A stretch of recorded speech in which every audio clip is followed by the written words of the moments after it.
Olá pessoal, voltando então aqui com nossa terceira revisão de hoje, que será sobre os conceitos e as noções básicas de ética e moral e também um pouquinho sobre bioética.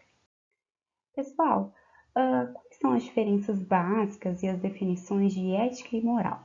A gente sabe que ética vem do grego ethos e significa jeito de ser, modo de ser e caráter. De uma forma mais simples para a gente associar e memorizar, é o que está relacionado ao que é bom e aquilo que é mal, tá? Enquanto isso, moral vem do latim moralis, que tem como significado tudo aquilo que é relativo aos costumes. Para a gente memorizar, fica então aí o conceito de certo, errado. Então, pessoal, basicamente a finalidade da ética e da moral, embora elas pareçam conceitos assim divergentes ou confusos, é praticamente a mesma, ela é muito semelhante, que elas contribuem para estabelecer as bases que guiam a conduta do homem e ensinam a melhor forma de agir e de se comportar dentro de uma sociedade. Porém, o estudo da ética ele é mais voltado para compreender as ações do homem, de acordo com os valores que orientam essas ações, independente de práticas culturais. Ou seja, aquilo que é ético vai ser considerado ético aqui ou em qualquer lugar do mundo, certo? Então é importante lembrar que a ética independe da cultura, independe da religião e independe da cultura, da religião ou da localidade, tá bom? A moral já está mais relacionada aos costumes, às crenças, aos tabus e ao modo de pensar que são construídos dentro de uma sociedade. Portanto, sim, estão relacionados à cultura, à religião, ao local, à época e tudo isso, tá bom? Esse é um exemplo que eu usei na aula e que ele é muito legal, que ele trata de uma diferença prática entre ética e moral, tá certo? Então, o que é moral, o que é considerado moral em países do Oriente, né? Por exemplo, o casamento com mais de uma mulher, isso é considerado moral. Isso não há problema em relação a isso em países do Oriente. É considerado imoral em países do Ocidente, que são países normalmente onde há a monogamia, teoricamente, né? Então, o que é importante a gente entender? Estão vendo como o conceito de moral ele é muito relativo à cultura, ao local, à época? Já o conceito de ética, não. Ele não está relacionado à cultura, tá bom?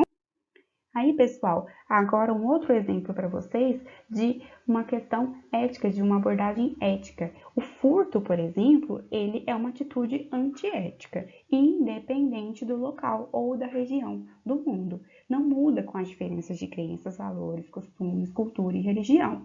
Já a moral, como a gente viu, varia de acordo com esses fatores. Aqui nós temos um quadrinho resumindo bem para vocês a diferença entre ética e moral. Eu chamaria a atenção principalmente ao fato de que a ética é permanente e que a moral ela é temporal, porque ela varia de acordo com o tempo e com a sociedade, tá? Ética é universal, moral é cultural. O próprio exemplo do casamento, da monogamia, da bigamia, etc, né? E a ética também, outra coisa que eu gostaria de chamar a atenção, é a questão do bem, do mal. E a moral já é a interpretação desse bem e mal, ou seja, o que é certo e o que é errado dentro daquela sociedade, tá bom? Os princípios de ética, eles se aplicam à nossa vida profissional, à nossa vida com os amigos, à nossa vida com os nossos parceiros. Então, eles também se aplicam à nossa vida profissional. E a interpretação da ética dentro dos estudos da biologia, da biomedicina, ela é chamada de bioética, que na verdade é uma ciência. Vamos entender melhor então. Então, pessoal, o conceito aí de bioética, né, essa palavra, ela teve início, ela começou a aparecer mais ou menos aí por volta de 1970, né, com a publicação de duas importantes obras de um pesquisador e professor norte-americano chamado aí Van Potter. Existia por parte desse pesquisador uma preocupação com a dimensão dos avanços da ciência, de forma que os experimentos, as experiências, as pesquisas, elas estavam sendo feitas de forma indiscriminada, certo? Não havia, portanto, um limite, tá? E qual foi a proposta desse pesquisador? que haveria então a necessidade da criação de um estabelecimento de um novo ramo do conhecimento que ajudasse e auxiliasse as pessoas e os pesquisadores a pensar nas possíveis implicações, sejam elas positivas ou negativas, dos avanços da ciência sobre a vida humana ou animal. Ou seja, tudo aquilo que a gente pesquisa, tudo aquilo que a gente põe em pauta para pesquisar, para fazer experimento, ele vai ter consequências, né? Diretas ou indiretas sobre a sociedade, que podem ser boas ou ruins. Então, a gente tem que ter em conta, tem que levar em conta essas consequências, né? Não pode sair fazendo pesquisa aí de forma indiscriminada. E foi essa a proposta e a preocupação deste pesquisador. Aí, pessoal, eu apresento para vocês essa frase para a gente refletir. Nem tudo que é cientificamente possível é eticamente aceitável. É cientificamente possível a clonagem de um humano? Teoricamente, sim. Porém, é eticamente aceitável? Não é, né? O conceito da bioética seria a ética da vida, a ética aplicada à vida, à biologia, à biomedicina, tá? E a ciência que tem por objetivo, então, indicar limites, lembre sempre disso, limites e finalidades da intervenção do homem sobre a vida. Identificar os valores de referência racionalmente proponíveis, né? E denunciar os riscos das possíveis aplicações. Existem experiências muito avançadas com a parte da clonagem, existem experiências aí com as células-tronco, que são assuntos bem relacionados ao tema de bioética, mas tudo isso a gente tem que averiguar, tem que pensar e tem que conseguir desenvolver um raciocínio crítico. Cientificamente possível, mas eticamente aceitável? É isso que a gente tem que pensar. Então, pessoal, a bioética é uma ciência com uma abordagem multidisciplinar. Por quê? Porque ela necessita de ser estudada por meio de uma metodologia interdisciplinar. Quando eu discuto, por exemplo, o aborto, eu não estou só falando em ciência, eu estou também falando em direito, eu estou falando de direitos humanos, eu estou falando aí de temas associados ao direito, né? Ao curso mesmo de direito, à graduação de direito, à área de atuação do direito, certo? E quando eu falo, por exemplo, aí de aborto, eu também estou falando de teologia, eu também estou falando de setores da sociedade que defendem ou não defendem, utilizando a religião como uma alternativa de justificativa ou não desses atos. Por isso, uma ciência interdisciplinar, multidisciplinar, né, melhor dizendo, envolve ciência, biologia, envolve aí direito, envolve teologia, envolve discussões sobre temas que abrangem o impacto da tecnologia sobre a vida, né? Então, a bioética é sim um espaço multidisciplinar, porque quando eu falo de bioética, normalmente essas discussões elas se dão em um grande aspecto, né? Envolve uma série de profissionais e uma série de áreas, tá? Para a discussão de problemas éticos relacionados à saúde humana e também animal, tá bom? Pessoal, eu deixei aqui de novo o linkzinho que eu tinha deixado já na outra aula, né? Para que vocês entendam melhor, né, o que significa bioética e quais são os assuntos abordados por essa ciência. Recomendo que vocês deem uma olhadinha e gostaria então de colocar para vocês uma questão de que o progresso científico ele não é necessariamente um mal, né, para a sociedade, mas a verdade científica ela não pode substituir a ética. Só que mesmo em relação a essa afirmação, existem uma série de outras interpretações de acordo com o profissional, de acordo com a área de interesse. Então, dando o exemplo aí, por exemplo, das células-tronco, a clonagem terapêutica, embora ela tenha sido aprovada para fins de pesquisa, existe aí ainda uma grande luta para que ela seja aprovada para utilização na prática clínica laboratorial mesmo. Quem que quer isso? As pessoas que têm doenças incuráveis, as pessoas que têm doenças degenerativas. Mas o que os outros setores da sociedade dizem? Como, por exemplo, as pessoas que estão ligadas aí à religião, ao propósito aí mais espiritual. Dizem que não faz sentido a criação de um embrião para retirar uma célula-tronco, para retirar aí uma diversidade de células-tronco, para curar um indivíduo, ou seja, não faz sentido gerar uma vida para retirar as células. Então, existem diversas interpretações em torno disso, tá? Para a bioética, de qualquer maneira, é fundamental o respeito à vida. Mas, como eu disse para vocês, até mesmo essa interpretação de respeito à vida humana varia muito do setor e do objetivo daquele setor de estudo, né? O que designamos vida humana? Existem várias formas de designar a vida humana. A maioria dos livros de embriologia diz que a vida humana se dá no exato momento da fecundação, quando o óvulo encontra um espermatozoide, e eles se unem para formar um novo código genético. Então, aquela junção do óvulo e do espermatozoide ela é única, é um código genético que não existe em qualquer outro lugar do mundo. Então, fica aí a questão de que é justo utilizar esse código genético único, né, para tratar uma doença, mas a pessoa que está com essa doença degenerativa, que não tem outra opção, não seria justo utilizar essas células para isso? Fica então aí o questionamento, tá? Quais são os grandes temas aí que circundam a bioética? Clonagem, aborto, transgênicos, transplantes, as células-troncos, a questão da eugenia, que é um tema muito polêmico, que fala aí sobre melhoramento racial, que eu particularmente sou totalmente contra, acho até bastante inadequado, assim, esse tema de melhoramento racial e tal, mas existe essa discussão, né, a gente não pode ignorar que existe essa discussão. Então, esses são os grandes temas aí associados à bioética, tá? São os temas mais polêmicos. Eu trouxe aqui alguns para vocês que foram justamente aqueles que nós fizemos a atividade. Por que o aborto é considerado um tema tão polêmico, né, pessoal?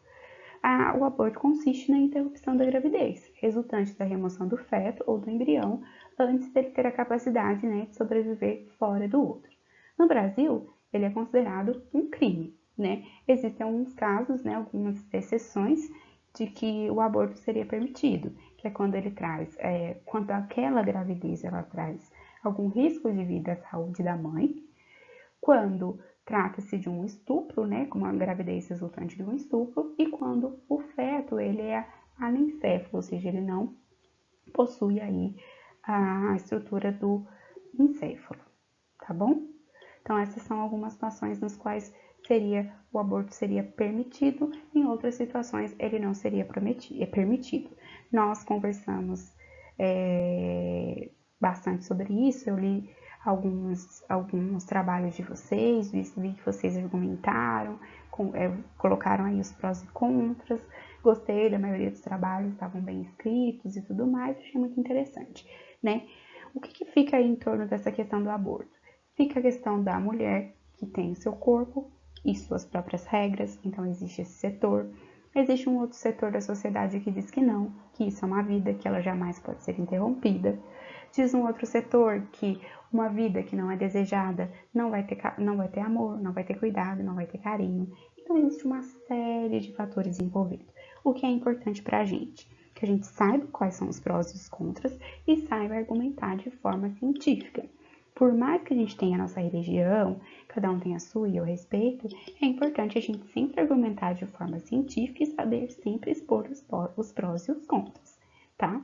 E claro que a religião, ela também pode ser aí um pró ou um contra na nossa argumentação. Pessoal, outra questão é a eutanásia. A eutanásia seria a interrupção, né, da vida, seria uma morte rápida e sem dor, e seria então atribuída a um paciente em estado terminal ou portador de uma enfermidade incurável que esteja em sofrimento constante. Então, lhe dada, né, uma opção, não é necessariamente a ele, né, é uma opção que é dada à família, já que ele está em estado terminal ou muitas vezes ele não está consciente, e então é dada essa opção de uma morte rápida e sem dor. É previsto em lei, né, no Brasil como um crime de homicídio. Existem alguns países na Europa que é permitido a eutanásia. Fica aí também a questão. A minha vida, eu decido, se eu estiver em condições de decidir, ou se eu deixei algo escrito para os meus familiares têm a capacidade de resolver sobre a minha vida, quem decide sobre a minha vida é Deus, fica aí toda essa questão. E por último, outro tema aí bem polêmico que a gente traz é a clonagem, né? E a questão dos embriões e as células-tronco. Pessoal, a clonagem, tanto a terapêutica quanto a clonagem reprodutiva, elas não são permitidas no Brasil, tá? Por quê? Porque a clonagem tem por objetivo a formação de indivíduos geneticamente idênticos, né? Então, o que acontece? Basicamente, a clonagem é o seguinte: eu tenho aí um óvulo, desse óvulo é removido o núcleo, e eu tenho uma célula somática, que é uma célula, qualquer célula do corpo que não seja uma célula reprodutiva. Então, o que acontece? Eu pego o núcleo da célula somática, que não é reprodutiva, e faço a fusão com o óvulo sem o seu núcleo. Essa fusão vai gerar um embrião, um zigoto, e, consequentemente, ele poderia ser implantado no útero de uma mulher. Isso seria uma clonagem, porque aquela célula que fez a doação do núcleo, célula somática, ela então vai ditar o código genético desse embrião aí, que teoricamente seria implantado no útero da mulher. Coisa que na realidade não pode acontecer, né? Em relação à clonagem terapêutica, o princípio é mais ou menos o mesmo, só que ao invés de implantar na mulher, o que acontece? Essas células são utilizadas, são chamadas de células-tronco, totipotentes, né, que têm a capacidade de se diferenciar em qualquer outra célula do organismo. Então, a ideia seria utilizar essas células, né, para, então, tratar doenças degenerativas, doenças incuráveis, já que essas células têm a capacidade de se diferenciar em qualquer célula do corpo, tá bom? Então, pessoal, como eu disse para vocês, a clonagem, né, a clonagem terapêutica, ela é uma fonte potencial de células-tronco totipotentes, provenientes aí desses embriões, né, do embrião gerado, que pode se diferenciar em qualquer tecido do organismo. Existe um artigo 5º da Lei de Biossegurança, né, que foi votado como constitucional, que ele permite a pesquisa com células-troncos, ou seja, permite a clonagem terapêutica, né, com fins de aplicação em pesquisa. O que quer dizer, por exemplo, que ele não está liberado como um tratamento, e sim somente como pesquisa, tá certo? Mas em que casos que é permitido? Em embriões que eles seriam inviáveis, né? Ou seja, por algum motivo eles não seriam viáveis vamos melhorar aqui a elaboração. Vamos supor que existe um casal que fez um procedimento de fertilização in vitro e uma série de embriões foram gerados, né? Existem embriões que não são viáveis para implantação no útero da mãe, né? Então, embriões inviáveis, eles podem ser utilizados com fins de pesquisa terapêutica, né? De clonagem terapêutica, e embriões que estão há mais de 3 anos já em processo de congelamento, armazenados, porque a gente sabe que o congelamento demanda custo e tudo mais, tá? Então, essas são as regras, né? Embriões que não vão ser mais utilizados, pois já estão congelados há mais de 3 anos, e embriões também que não são viáveis, tá? Algumas religiões, como a católica e o espiritismo, como eu falei para vocês, além de grupos anti-aborto, são totalmente contra as pesquisas com células-tronco embrionárias, porque eles consideram justamente a fecundação o início da vida. Então, eles acreditam que a manipulação dessas células, da célula, né, do zigoto, resultante da fecundação do óvulo com o espermatozoide, aquilo é uma vida. Então, eles consideram que isso seja a manipulação da vida e que quem deve manipular ou não a vida seria Deus, né? Essa seria a justificativa desses grupos. Mas eu, particularmente, acredito que num caso de uma doença degenerativa, uma doença em que o indivíduo esteja em condições muito graves, eu acho que valeria a pena a utilização desses embriões, dessas células-tronco, né? Seria humanamente aceitável, né? Mas isso é só uma opinião particular e eu respeito a opinião de todos. O que eu quero dizer com tudo isso para vocês? Que, independente da nossa opinião, nós, como cientistas, como biomédicos, profissionais de saúde, temos que ser capazes de argumentar de forma científica, tá? Expondo os prós e os contras de uma situação, tá? Ou seja, independente da nossa religião, independente da nossa crença, independente de tudo isso, a gente precisa argumentar de forma científica. Claro que nos prós e contras a gente pode colocar a nossa religião, por que não? Mas o que eu quero sempre colocar para vocês é o nosso direito de argumentar e o nosso dever de argumentar de forma coesa, de forma bem explicada, certo? Sempre argumentar. Eu quero que vocês adquiram a capacidade de argumentar, tá bom? É isso então, pessoal.